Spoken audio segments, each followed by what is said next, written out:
Zuma's statement shows power has shifted in ANC.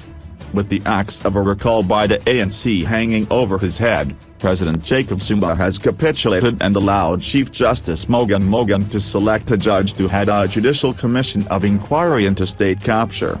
Zuma announced on Tuesday evening that Deputy Chief Justice Raymond Zonto would head up a well-resourced investigation into all forms of corruption that have created the perception that the state has been wrestled out of the hands of its real owners, the people of South Africa. By doing so, Zuma was complying with the wishes of former public protector Thuli Madonsela. In her report, State of Capture, Madonsela found that Zuma was conflicted through his family's business relationships with the Gupta family in appointing a judge to head the commission. Madonsela's findings were recently confirmed by the North God High Court.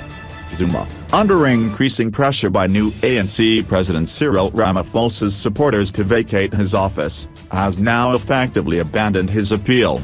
Zuma made the announcement less than 24 hours before the ANC's new National Executive Committee, NEC, was scheduled to meet, and possibly discuss recalling him as president of the country. This comes after Ramaphosa and Zuma met in Durban on Sunday. NEC members told News 24 on Tuesday that Ramaphosa was expected to ask Zuma to go. The appointment of the Zonto inquiry shows that the balance of forces in the ANC has shifted and that Zuma no longer has the power to engineer the commission of inquiry according to his wishes. A prolonged appeals process would have delayed the inception of the commission by months, if not years. In his statement on Tuesday, Zuma said that he was taking further legal advice on the prosecution of this appeal. "I am concerned that this matter has occupied the public mind for some time now and deserves urgent attention."